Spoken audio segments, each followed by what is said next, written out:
Thank you, Jesus.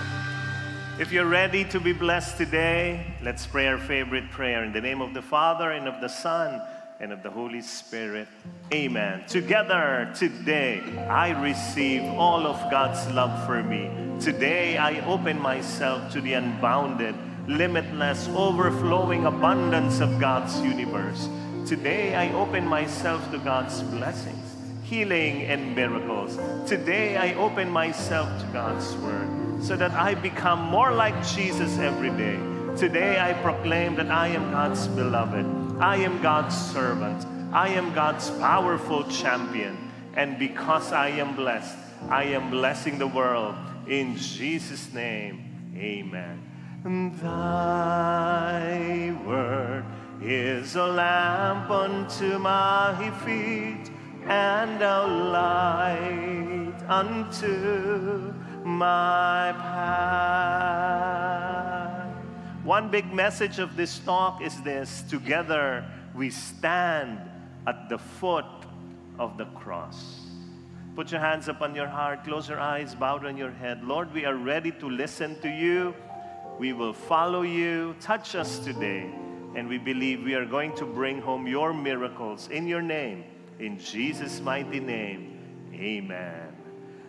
Thy word is a lamp unto my feet, and a light unto my path. Give the Lord a big hand. Bless His name. Thank you, Jesus. Habang umuupo kayo, sabihin niyo sa katabi niyo, let the Lord speak to you today. We continue our series on the Gospel of John. There are 4 acts that we're going to talk about. This is what we call the 4 acts of the Passion of Jesus: the arrest, the trial, the crucifixion, and the burial of Jesus. So, act number 1 is the arrest. Sabihin niyo nga, arrest. Ito na yung panahon na hinuli siya ng mga kalaban niya. John mentions they were, ito na, di ba? Ito yung, let's read it. When Jesus had spoken these words in John chapter 18, he went out with his disciples across the brook Kidron, where there was a garden, which he and his disciples entered. Now Judas, who betrayed him, also knew the place, for Jesus often met there with his disciples. So Judas, having procured a band of soldiers and some officers from the chief priests and the Pharisees, went there with lanterns and torches and weapons. So si John, minention niya that these small band or band of soldiers were carrying lanterns and torches, which means they are coming to Jesus at night, gabi. Pag nababasa niyo ang salitang gabi sa Gospel ni John, palaging symbolic. Anong ibig sabihin? Itong may mga dalang ilaw na to, ang gusto nila ay manahan sa kadiliman. Kaya nga, di ba, hindi ba interesting that they were looking for the light of the world? Sabi niyo nga, light of the world. Light of the world is Jesus. And they were looking for the light of the world using their man-made lamps. Ang hinahanap mo, yung liwanag ng mundo, tapos may dala kang sarili mong liwanag. Bakit? Di ba? So this is very, very symbolic, and this is teaching us the truth about ourselves. We go to God, and then we insist to bring Jesus our own ideas and solutions. Ganyan tayo eh. Nakikipag-argue ka pa kay Lord, Lord, ito mas maganda, wag yung gusto mo, yung gusto ko. Sometimes we want to arrest Jesus and make Him fit our own beliefs. Mamaya, meron po tayong youth home. Who are the young people here? Can I see the hands of young people? Ang dami sinungaling, Lord. Young people, I invite you, attend youth home. Ang galing ng speaker na inimbita natin sa youth home, Aaron Gogna. Ha? I will be talking about authentic faith. Kasi mga kabataan, minsan, dahil may nangyari lang sa kanilang buhay na hindi maganda, ayaw na kay Lord. Takan-taka na kay Lord. Bakit ganyan ka, Lord? Di ba? May nangyari lang ng konti, hindi maganda. Wala na kagad yung pananampalataya. Questioning God immediately. Why? Because we want to arrest Jesus and make Him fit our own beliefs. Yan. Kaya mamaya sasabihin ko sa inyo, ano ba talaga ang pananampalataya? Tapos pagkatapos yung umattend, pag uwi nyo, ikwento nyo sa mga magulang nyo. Ito po ang sabi ni Brother Arun. Pero ito ang nangyayari. Kaya pinakita dito ni John na hinuli si Jesus na may dalang mga liwanag. Ang dami torches. Meron pang lamps.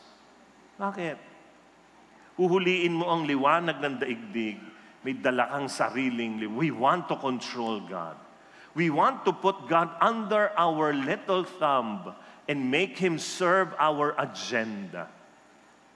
But, sabi nyo nga, but, Jesus cannot be controlled. Hindi ho.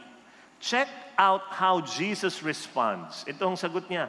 Then Jesus, knowing all that would happen to Him, came forward and said to them, "Whom do you seek?"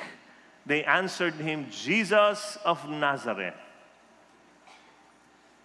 Naglaro na ba kayo ng habulan? Sino ito naglaro na ng habulan nung bata pa siya?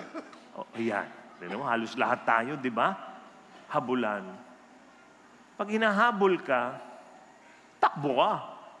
Si Jesus, hinahabol, lumapit pa. Sinong hinahanap nyo? Ang tapang. Why? He was in control. John wanted to tell everybody reading this, Jesus was in control. He was not hiding. He was not running away. He was in control. He was in charge. It is not the Pharisee na nagpahuli sa kanya. It was not the soldiers, not even Judas. John makes it clear that Jesus is in control. And He reveals Himself as He wishes. Gusto ko magpakita, dito ako. He was not hiding. He was brave to face death. Naalala ko, baka hindi alam ng mga kabataan dito, si Joseph Estrada, si Erap, nanalo yan na presidente ng Pilipinas. Bakit? Alam niyo, yung pinakamalaking kanyang campaign style was Erap jokes. Sino nakakaalala niyan ng Erap jokes? Ayan. Grabe, merong libro na binenta sa bookstore. Ang title ng libro, The Wisdom of Erap.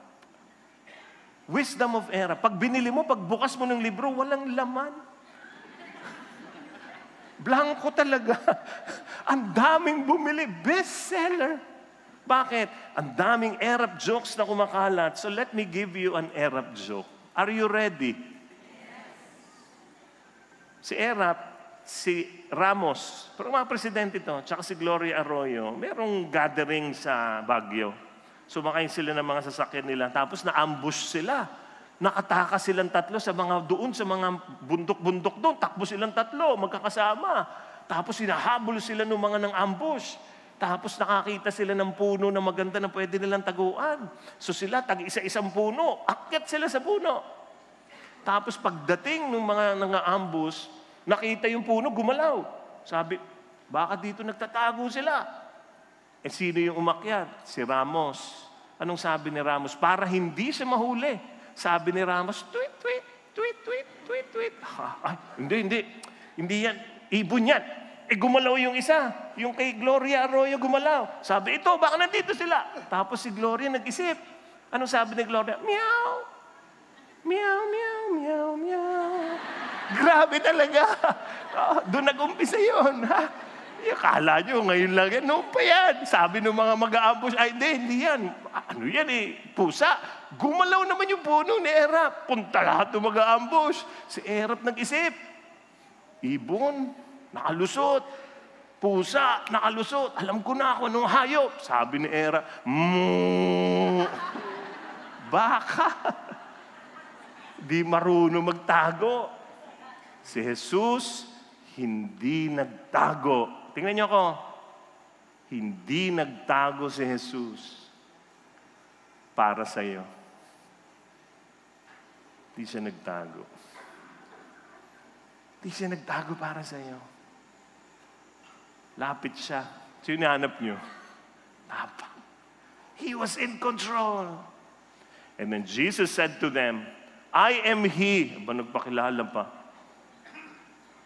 Di ba pag hinahabol ka, hindi ka magpapakilala eh. Iibahin mo nga yung boses mo eh. Di ba pag natatakot ka, ayoko kaya yung mga nagkukumpisal sa inyo sa paring kilala nyo, iniiba nyo yung boses nyo eh. Di ba? Sa confessional, ulala ako ni Father. Kukumpisal ka ng Father. Iba yung boses mo. Si Father, sino ka? Si Jesus, I am He. Judas, who betrayed Jesus, was standing with them. When Jesus said to them, I am He, they drew and turned back and fell to the ground. Ang daming sundalo, tumba, nung sinabi niya, ako ito. Kasi yung I am He, ang lalim niyan. Throughout the Gospel of John, Jesus has been making I am statements. Sabi niyo nga, I am. Jesus said 7 of these statements. I am sa John yan. Ito po yung 7. I am the bread of life. Ayun yung passage. I am the light of the world. I am the door. I am the good shepherd. I am the resurrection and the life. I am the way, the truth, and the life. I am the vine. But when he was arrested, Jesus culminates this list by an explosive proclamation saying simply, I am. Wala na yung I am the light. I am. To those who were there, nako, this was beyond earth-shaking. Nakakilabot po yan. Bakit? Jesus said these words, ego eimi, the Greek translation of Yahweh. Sabi niyo nga, Yahweh. What is Yahweh? Yahweh is the personal name of God. Yun ang pangalan ng Diyos, Yahweh. Wala hong nakakabanggit niyan. Ang mga Hudyo noong araw, pag kinokopya nila ang isang libro ng Biblia, habang sinusulat nila, sinasabi nila, para hindi sila magkamali. Binabasa nila doon, tapos sinusulat nila habang nagsasalita sila. Pagdating sa pangalan ni Yahweh, hindi sila nagsasalita. Tumatahimik. Why? No one can call God by His first name. Sino yung mga anak dito? Taas nga ang kamay. Nakatira kayo sa magulang niyo. Anong tawag niyo sa tatay at nanay niyo? First name? Di ba? Pagdating mo, Lorna, may pagkain na ba ako? Oh, grabe. Nanay mo yun, Lorna. Ano ka? Patay ka. Kaya minsan nakakalito eh. Kung ang pangalan ng tatay mo, Boy. Boy ho ba kayo? Tatay ko o ano, Boy? Di ba? Hindi mo tinatawag sa first name ang tatay mo. Bakit? Kakahiya. Kaya no one can call God Yahweh. And then Jesus said, I am. Ay. Ako si Yahweh. Ay, nginig ka talaga. Tumba ka talaga. Kasi I am is the name of Yahweh. In the Old Testament, lahat ho, kalaban, kakampi ng Diyos, pag binanggit ang pangalan ng Diyos, tumba lahat. Isaiah, ay nako, a glimpse of God's glory, tumba. Mamaya pagbangon niya, kita na naman, a glimpse of the glory, wala pang pangalan, tumutumba. Nothing stands before the King. Jesus was in control. Jesus shows authority. He was in charge. Pero meron pang isa. Jesus shows His care. His love and care for His disciples. He volunteered Himself. Para ano? Huwag niyo nang huliin yung mga kasama ko. Mga kaibigan ko yan eh. Ako kailangan niyo, ako lang. Take me, let them go. Ako na lang. Huwag na ang iba. Self-sacrificing. Kaya nag-volunteer. Hindi nagtago. Hindi niya sinabi, itago niyo ako ha? Protektahan niyo ako para makatakas ako. Ako to, labas ka agad eh. Merong isang bangkang malaki barko na lahat ng presidente ng Pilipinas nandoon. Nandun din si Erap. Ha? Tapos lumubog. Napunta sila sa mga maliit na bangka lang, salbabida, pero mga ilang presidente rin na nandun. Mabigat, lumulubog. So nag-usap sila, someone has to sacrifice. Kailangan may tumalon para maligtas na marami. Aba, who will volunteer? Lahat ng presidente Tumayo ang presidente ng Amerika. Tapos sinabi ng presidente ng Amerika, "Long live America!" Tapos tumalon. Self-sacrificing. Presidente ng British, Prime Minister, tumayo. Sabi niya, "Long live the Queen!" Tumalon. Self-sacrificing. Si Erap, wala pa nga, tumatawa na kayo. Sumigaw, "Mabuhay ang Pilipinas!" Tapos tinulak yung hapon. Grabe talaga. Self-sacrificing. Ha? Si Lord, di ganon. Siya nag-volunteer. Ako to. Act 2, the trial. Ito na. Jesus was taken to the trial. The Jewish leaders set this up. Set up talaga na itong trial na to, talong-talo si Jesus. When they questioned Jesus, He said, "Why do you ask me?" Ba't niyo ako tinatanong? Ask those who have heard me what I said to them. They know what I said. Sino yung they? Including the apostles of Jesus.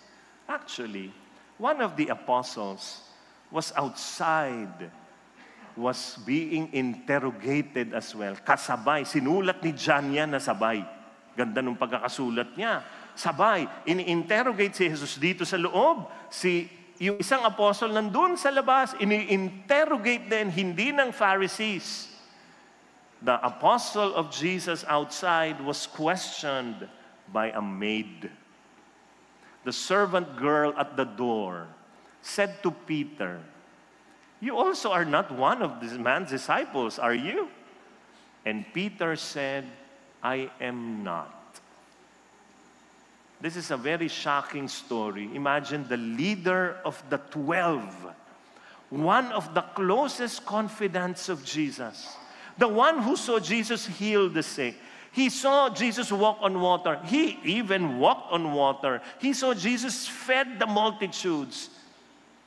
Denied knowing Jesus. So look at me, my dear feasters. Do you deny that you know Jesus? Pagkakain kayo sa restaurant, nahihiya ba kayo magdasal? Yung iba ganyan, baka may kasi... Parang may lamok lang na dumaan, di ba? Nahihiya, gano'n. May mga kilala ko, hindi talaga nahihiya. Tayo. Sa restaurant, tayo. Tayo lahat ng mga bisita. Tayo, kain, dasal. Nakaganyan pa Basbasan mo, Panginoon! Hindi gano'n. Sobra yun, ang lakas No, yun talaga. Do you deny that you know Jesus? Narinig ko to, kwento ng pare. Sabi niya ganyan, nagkukumpisal. Pare lang nagkwento, may nagkukumpisal daw. Yung nagkukumpisal, murderer. So sabi ng pare, bakit mo pinapatay ang mga tao? Sagot nung murderer, kasi Father, ang pinapatay ko lang yung mga naniniwala sa Diyos. Ikaw, Father, do you believe in God? Sabi nung pare, sinong God? Ha? Kwento lang sa akin yun. Ha? Hindi yun si Erap. Kayo talaga. Si Erap na lang iniisip nyo, no? Even Peter, the right hand of Jesus, the founder of the church, failed his friend. But Jesus did not fail him. Ganda. Look at Peter's end story. Anong ending ni Peter? He was forgiven. He was redeemed. He was anointed. When we fail Jesus, Jesus does not fail us. Instead, look at this truth. God takes the rubble of our failed past and turns them into raw material. For what? For our beautiful future. Kaya baka ikaw nandito and you failed the Lord many, many times. Ilang beses na bumagsak ka, sinisira mo buhay mo. Nako, lapit ka sa Kanya at sabi mo, Lord, ayusin niyo nga ako. I have heard so many stories here at the feast. na inayos ni Lord ang buhay. Ay, ang ganda-ganda. Bakit? Nung sinabi nila, sige Lord, ayusin mo na buhay ko. Aba, daon-daon inaayos nila. Pinapayagan lang siya gawin yung pinakakaya niyang gawin. Kaya, pagka grabe ang nangyari sa iyo kahapon, ka na mahiya. Lumapit ka na kasi kailangan mo siya. After being tried by the high priest, Jesus was brought to Pontius Pilate. By this time, it was early morning, and this is what happened. Look at the passage. So Pilate entered his headquarters again and called Jesus and said to him, "Are you the king of the Jews?" Jesus answered, "Do you say this of your own accord, or did others say it to you about me?" Pilate answered, "Am I a Jew? Your own nation and the chief priests have delivered you over to me. What have you done?" Jesus answered, "My kingdom is not of this world. If my kingdom were of this world, my servants would have been fighting, that I might not be delivered over to the Jews. But my kingdom is not from the world." Throughout the arrest and the trial, Jesus was calm. Relax. Hindi siya nagpapanik. Kalmado. Once again, John was telling us, Jesus was in charge. It was not Pilate. Even if the Jews were crying out, "Crucify him, crucify him," Jesus said nothing. Di nagsasalita. Kaya when Pilate asked this question, tingnan niyo ha, anong sagot ni Pilate, anong tanong ni Pilate sa kanila? Ha? Why are you not answering to me? Do you not know that I have authority to release you and the authority to crucify you? Kay Pilate, sumagot ka lang. Kayang-kaya kong baliktarin lahat ito. Jesus answered him, "You would have no authority over me at all, unless it had been given you from above." It was Jesus' choice to do His Father's will. It was His choice to lay down His life for us. That is why this is very true, my dear friends. Look at this statement. Totoo po ito. It was not nails that kept Jesus on the cross. It was His love for us that kept Him there. Kasi pwede tumakas si Jesus. Pero hindi. Bakit?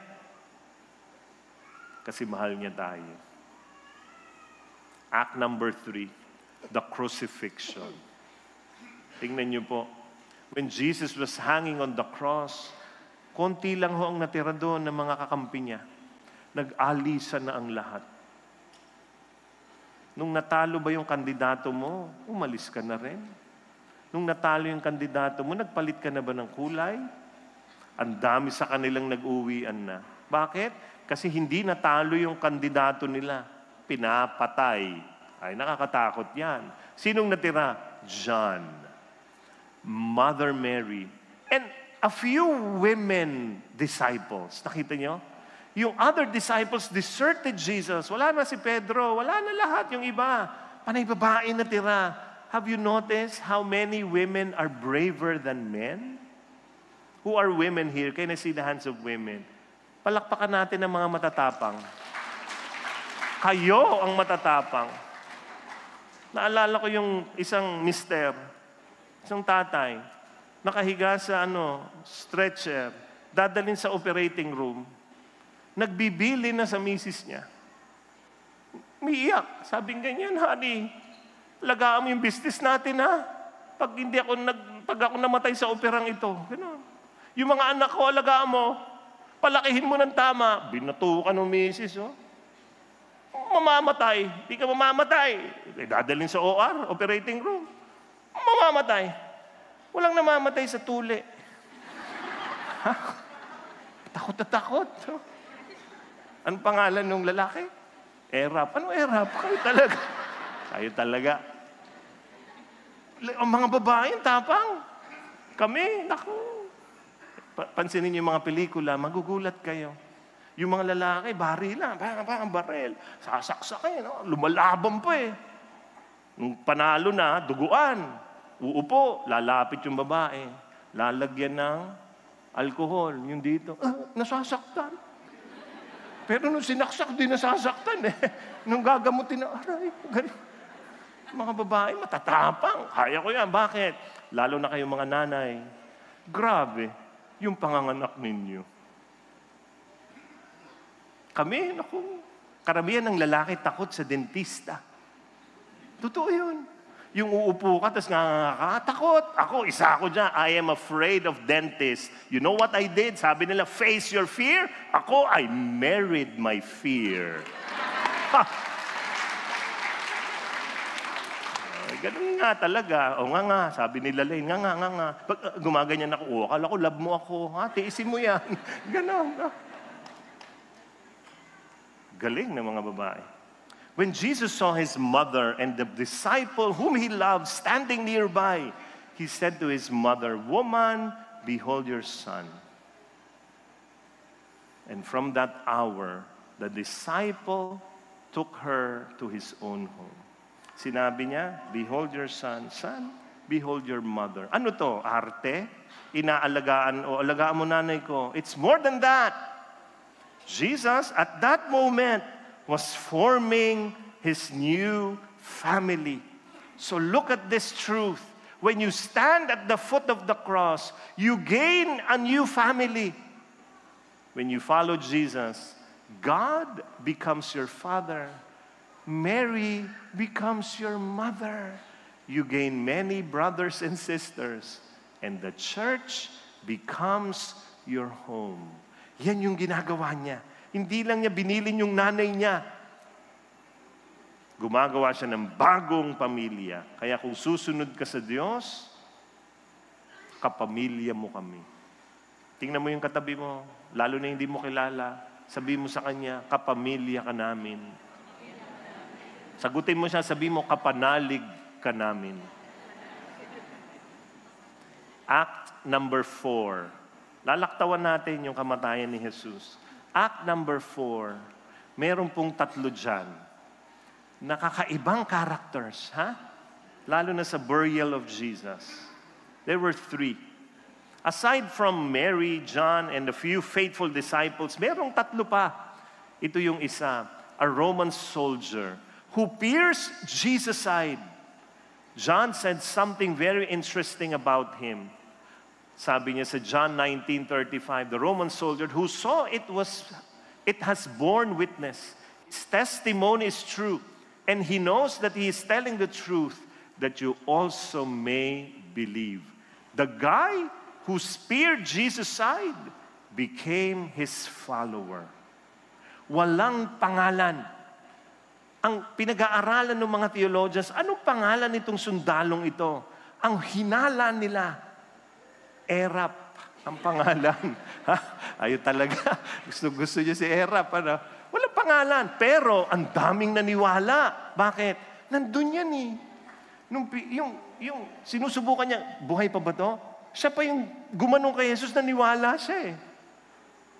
Kaya ang daming naniwala dahil siya mismo ang kalaban followed Jesus.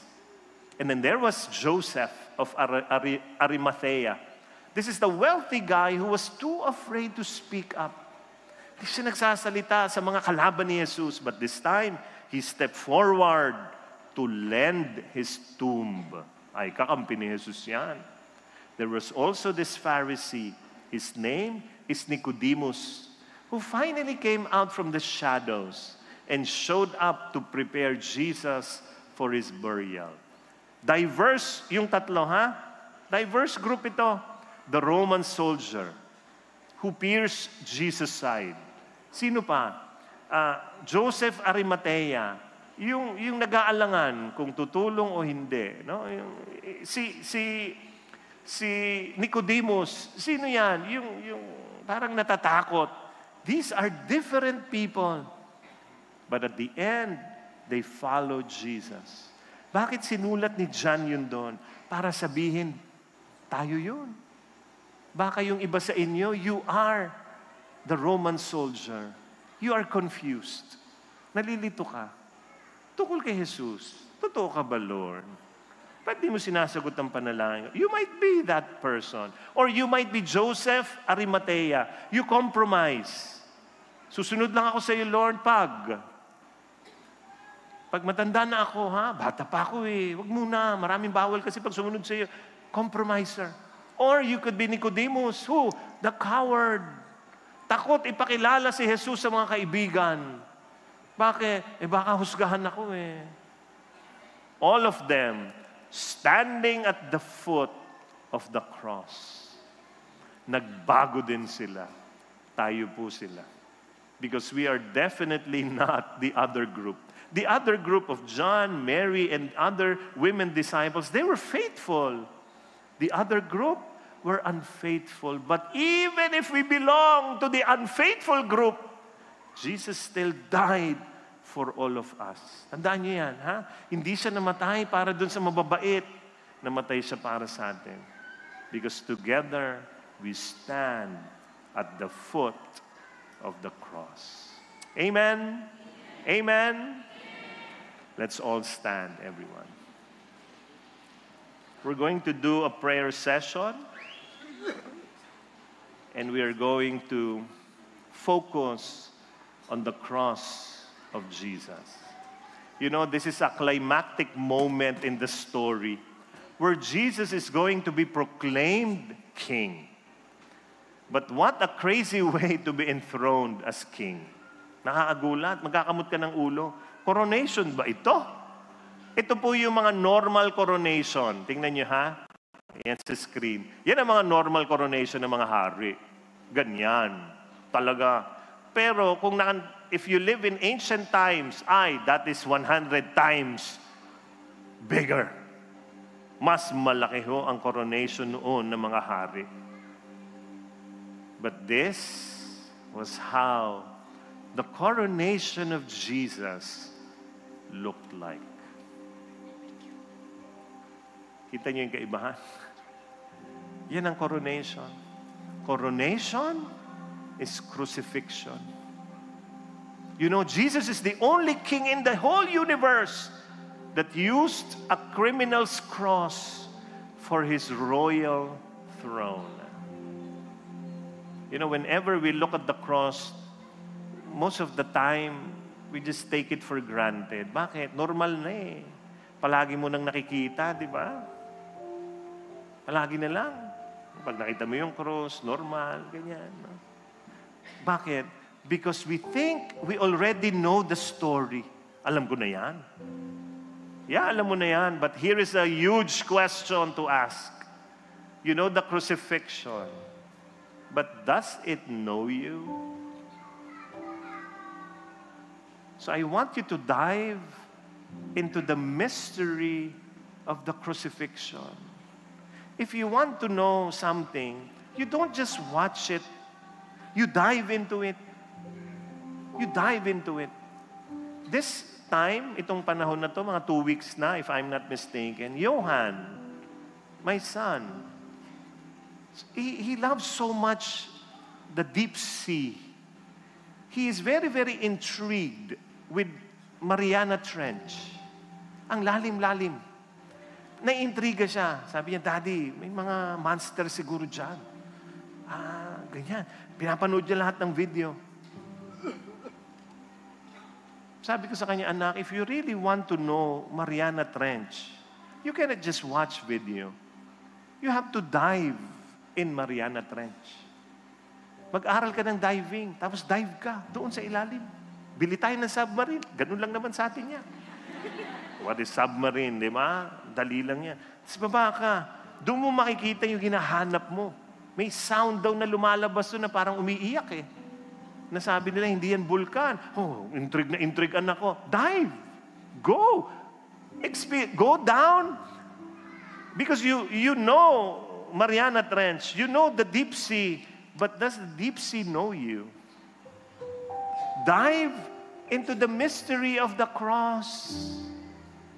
So I invite you to stand at the foot of the cross and then enter into the greatest story of divine love and just allow God's grace to embrace you. Can you put your hands upon your heart, everybody? And at this moment, I want you to look at Jesus on the cross. Tingnan niyo siya, ha? He is hanging there for you.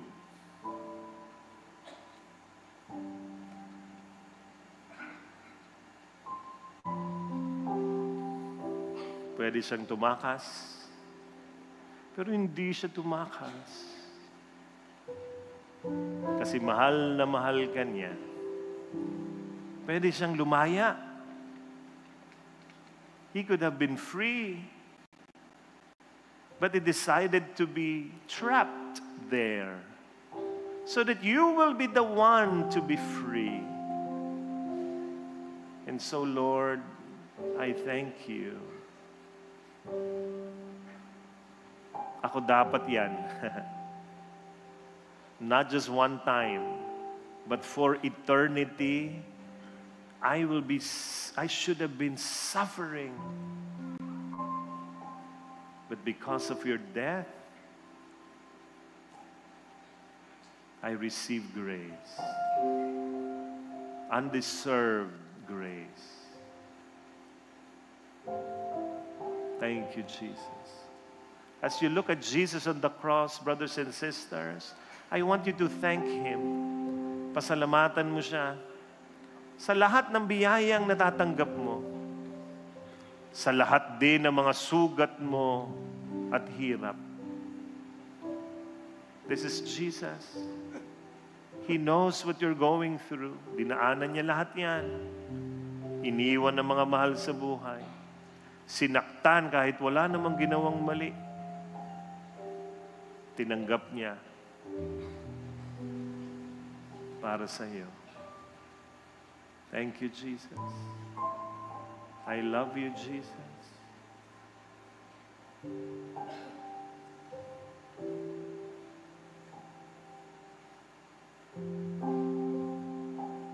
Thank you for loving me.